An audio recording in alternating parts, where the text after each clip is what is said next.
Galera, é o seguinte, toda vez que o assunto é sobre o Series S aqui no canal, a pergunta que tentamos sempre responder é se ele é forte o suficiente para aguentar até o fim da geração. O console é uma caixinha de surpresas em todos os sentidos possíveis. Em alguns jogos ele se comporta extremamente bem, porém em alguns casos infelizmente não é isso que a gente encontra. Mas é interessante lembrar que independentemente disso ele tem recursos de nova geração, só que assim, apresentando esse meio termo, isso pode dividir um pouco o que pensar sobre ele. Então calma, um degrau por vez nesse vídeo. Desses recursos de nova geração, por exemplo, é fácil falar sobre o seu SSD, que é o mesmo utilizado no seu irmão mais forte, além de uma das principais funcionalidades proporcionadas por ele junto a toda a tecnologia também vinda de lá, que é o Quick Resume. Essa é a tão falada tecnologia que dá a possibilidade de diversos jogos ficarem abertos e o jogador poder ficar trocando entre eles quase que instantaneamente. E quando você abre o jogo, ele continua exatamente de onde você tinha parado. Interessante, não é mesmo? No entanto, como eu disse, o consumidor pode ficar dividido quanto à plataforma porque é difícil determinar o quão longe ela pode ir se sempre tivermos lançamentos que não façam uso verdadeiramente de seu poder. Então, como vamos saber o que o console aguenta ou não aguenta? E para isso não tem jeito, a gente precisa comparar o que vem sendo proporcionado e levar em consideração tudo o que ele promete na hora de fazer essa análise. E disso nós podemos tirar o objetivo da plataforma com a resolução e taxas de quadros por segundo, onde, como já dissemos outras vezes, a ideia do console não é ter jogos com resolução 4K, mas sim algo bem abaixo disso, sendo muito comum o 1080p, por exemplo, com o objetivo de entregar o que se tem chamado de performance de nova geração, seja ela em 60 FPS ou 120 FPS. E no geral, a Microsoft demonstra isso muito bem, usando principalmente seu serviço de retrocompatibilidade sem esquecer de aprimorar muitos desses jogos retrocompatíveis. Por outro lado, quem acompanha o canal veementemente já sabe que isso não acontece sempre quando o assunto são outras empresas. Trabalhar com um console menos potente requer mais empenho e mais otimizações, então diversos games têm abandonado, por exemplo, as responsabilidades de 60 quadros por segundo ou efeitos de Ray Tracing aqui, mas isso não quer dizer que o Series S não consiga trazer isso. Para se ter uma breve dimensão, Ori and the Will of the Wisps recebeu um trabalho a mais para ser reproduzido de uma maneira aprimorada aqui. Esses aprimoramentos proporcionaram até para o Series S o modo de uma resolução nativa em 4K com performance a 60 quadros por segundo e também o modo que roda em 1080p a 120 quadros por segundo, o que é surpreendente para a plataforma se a gente levar em consideração que poucos são os jogos que fazem isso. Então, com isso dito, vamos em mais um vídeo ver a fundo no que vem sendo feito no console. E para continuar, não esquece de clicar no gostei porque isso ajuda pra caramba e de quebra você faz a boa ação do dia e se inscreve no canal ativando o sininho das notificações para não perder os vídeos de terças e quintas às 19 horas. E agora sim, vamos tentar mais uma vez desmistificar o que estão fazendo com a plataforma mais em conta de nova geração da Microsoft. Para muita gente que assistiu o vídeo anterior sobre o Series S, onde nós questionamos se o console tinha chegado ao limite e colocamos em pauta o pouco empenho das desenvolvedoras nele, o objeto de estudos desse vídeo já deve ser muito claro. E hoje a gente vai desenvolver isso tentando mais uma vez buscar uma resposta.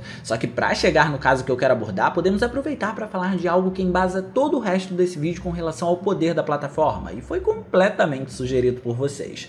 Seguinte, nós já comentamos das responsabilidades dele com Ray Tracing e altas taxas de quadros por segundo, em que, levando isso em consideração, ele não tem muito foco na qualidade de imagem quando o assunto é a contagem de pixels. É bem comum a gente encontrar jogos que operem em 1080p e existe uma transparência nesse sentido. Por isso, se um jogo tiver uma resolução mais alta que esse padrão, é ótimo, mas não é o tipo de elemento que a gente deva criar algum tipo de expectativa no lançamento de um game. Mas é muito interessante ver quando os desenvolvedores dão a opção para o jogador escolher em que modo ele gostaria de executar determinado game, e por essa ser uma característica consolidada na nova geração, nada mais justo do que incluir o Series S junto com todos os outros consoles, ofertando a ele isso também. É claro que ele tende a sofrer mais perdas em todos os sentidos técnicos, mas isso não quer dizer que mais de um modo de jogo tenha que ser um recurso apenas dos consoles mais fortes, porque no fim, mesmo que eles sejam premium, o Series S também é uma plataforma de nova geração e ela precisa ser considerada. E eis que vocês mencionaram Watch Dogs Legion, que surpreendentemente consegue fazer isso bem pra gente exemplificar.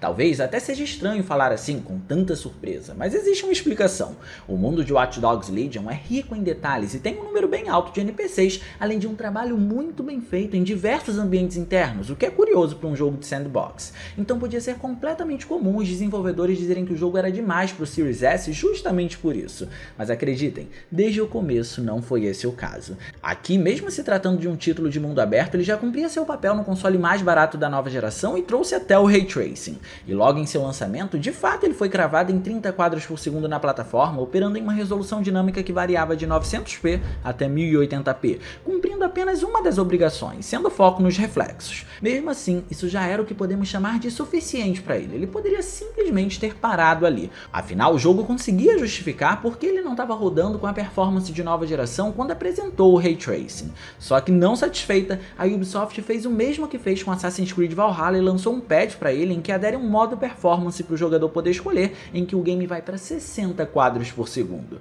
E apesar de acontecerem algumas perdas, ainda existe um ponto muito positivo que chama a atenção. Então vamos dissertar sobre o que é interessante e sobre o que se perde aqui. Quando você executa o jogo nesse modo, você tem a perda de dois elementos fundamentais. O primeiro deles é o Ray Tracing. Os reflexos passam a operar com SSR, levando em conta o que acontece no espaçamento de tela, e também usam cube maps nos vidros dos prédios, algo bem parecido com o que jogos como Spider-Man fazem no PS4.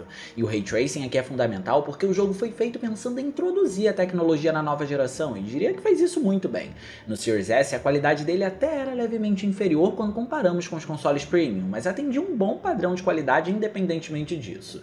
Já o segundo elemento é a densidade demográfica. Isso é algo que se destaca por fazer uso principalmente da capacidade do processador do console, mas quando escolhemos a performance, o foco do processador naturalmente acaba sendo outro. De qualquer forma, abdicando disso, o jogo entrega os 60 FPS muito bem e sem maiores problemas. E mesmo que haja uma queda na qualidade das texturas, o conjunto é satisfatório. Só que o interessante que chamou a atenção aqui é que a resolução não foi alterada. Em Assassin's Creed Valhalla, por exemplo, existem picos mínimos para até 864p para atingir os 60 FPS, mas aqui é muito comum o 1080p permanecer na tela, mesmo que possa ocorrer uma queda para os 900p. E Watch Dogs Legion está sendo citado porque ele trouxe exatamente o que os outros consoles trouxeram, porém numa escala de acordo com o poder do Series S. Em suma, o PS5 e o Series X apresentam esse novo modo da mesma forma, ou seja, sem o Ray Tracing, mas como eles têm mais poder, as técnicas utilizadas na substituição desse recurso são melhores representadas e a resolução acaba sendo maior também. Mas o ponto é que o Series S se comporta exatamente da mesma maneira, ele não foi deixado de fora. Por fim, podemos dizer que, lá no lançamento do console em que vender e popularizar a plataforma foi fundamental, os desenvolvedores tinham esse jogo de cintura, não apenas para poder se empenhar mais na hora de otimizar os jogos, mas também para poder fazer o gerenciamento de elementos do que poderia ou não poderia aparecer em um jogo quando ele estivesse sendo executado pela plataforma. E a conclusão é que não importa o modo, a versão de Watch Dogs Legion do Series S sempre tem algo a mais para oferecer quando comparada à versão do Xbox One X, e precisamos ter isso em mente daqui pra frente nesse vídeo, beleza? Então é com esse contexto que a gente vai falar dele agora, porque ele é definitivamente um caso que chama muito a atenção há um bom tempo.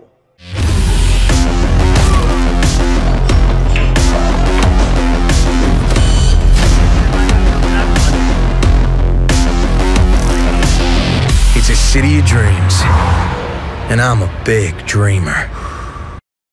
Para falar de Cyberpunk, precisamos lembrar inevitavelmente do seu lançamento desastroso, porque isso precisa ficar claro já que em todas as plataformas ele teve problemas, e isso nunca teve a ver com a capacidade de determinado console, mas sim como o poder desse console foi utilizado aqui. Logo quando o jogo saiu, o foco era o PC e a 8ª geração de consoles, sendo a do PS4 e Xbox One, e ao longo do tempo nós fomos recebendo patches de aprimoramentos e correções para o jogo. E dentro desse contexto, um caso bem interessante da gente citar é que logo quando ele chegou, o One X operava com uma contagem de pixels de 1674p no jogo, algo acima do Series S inclusive, porém também com a qualidade das texturas e modelo dos personagens bem abaixo do ideal. Isso tudo acompanhado de diversos problemas, como o baixo número de NPCs e muitos bugs. Em outras palavras, foi um jogo inacabado. No entanto, também foi um título que almejou usar o poder da nova geração através de um patch, que é o que nós vamos falar hoje. Mas antes de chegar nesse patch, convém falar algumas curiosidades para vocês entenderem. Ao longo do lançamento das correções, o One X desceu sua resolução para 1440p, melhorou a qualidade das texturas e continuou se focando em 30 quadros por segundo na performance, e essa performance foi melhorando gradativamente de acordo com o lançamento dos patches. Dessa forma, a cada patch que era lançado, a estabilidade ficava mais próxima de ser alcançada, e enquanto isso, o Series X recebeu dois modos, um chamado de qualidade e o outro de performance, que imagino que vocês já saibam do que se trata. O primeiro era voltado para os efeitos visuais e uma maior maior resolução, e o outro foco era voltado para performance em 60 FPS. Só que estranhamente veio o PS5 sem essas opções, se comportando de uma forma geral como o modo performance se comporta na plataforma Premium da Microsoft, mas sofria por apresentar um número de NPCs inferior até mesmo do que o que encontramos no Xbox Series S, por mais absurdo que isso pareça. E por fim, chegamos no tão falado patch de nova geração, então agora a gente vai destrinchá-lo. Sobre o patch, ele tem a responsabilidade agora de aplicar Ray Tracing e trazer dois modos para a escolha do jogador, além de corrigir inúmeros problemas, o que inclui também a falta de NPCs da versão de PS5 e a falta do outro modo.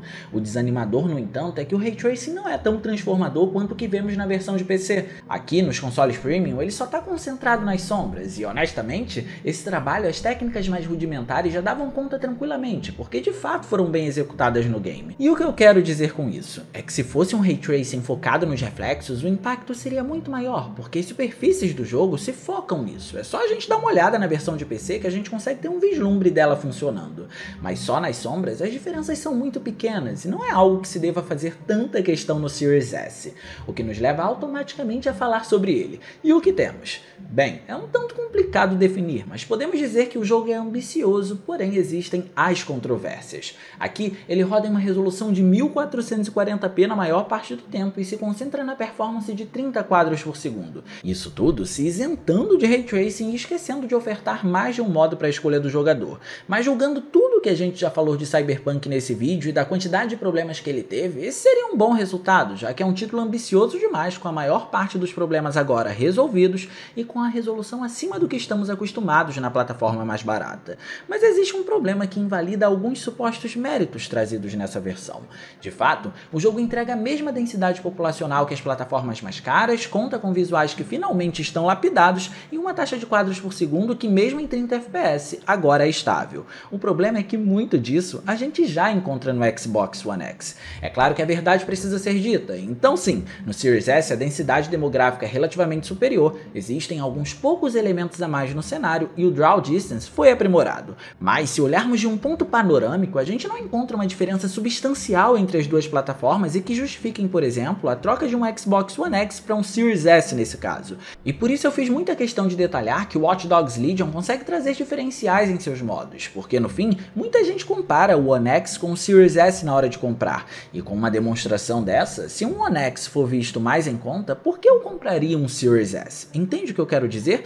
Por isso é tão importante a otimização das desenvolvedoras pro Series S em específico. E assim, mais uma vez nesse caso, é visível que foi falta de interesse em se focar no console custo-benefício, já que o que muito provavelmente precisava ser feito aqui era diminuir a densidade demográfica e a resolução que está num padrão mais alto para poder proporcionar mais um modo para o jogador, algo parecido com o que o Watch Dogs fez. Esse balanceamento, inclusive, pode ser muito bem exemplificado com os diversos modos apresentados em Spider-Man Miles Morales no PS5, que é outro jogo de mundo aberto, com todos os recursos possíveis de nova geração em que para cada modo houve um gerenciamento distinto. E diria que Cyberpunk, para fazer isso, ainda tinha a vantagem de que não teve Ray Tracing no Series S, sendo menos um ponto para ser trabalhado e otimizado. Mas não me entendam mal, o resultado no Series S atualmente está longe de ser ruim. O jogo realmente, depois desse patch, conseguiu entregar uma boa qualidade nos visuais e uma performance muito estável. Só não segue a mesma linha de raciocínio que os demais consoles de nova geração seguem, fazendo o videogame ser tratado como uma plataforma de 8ª geração,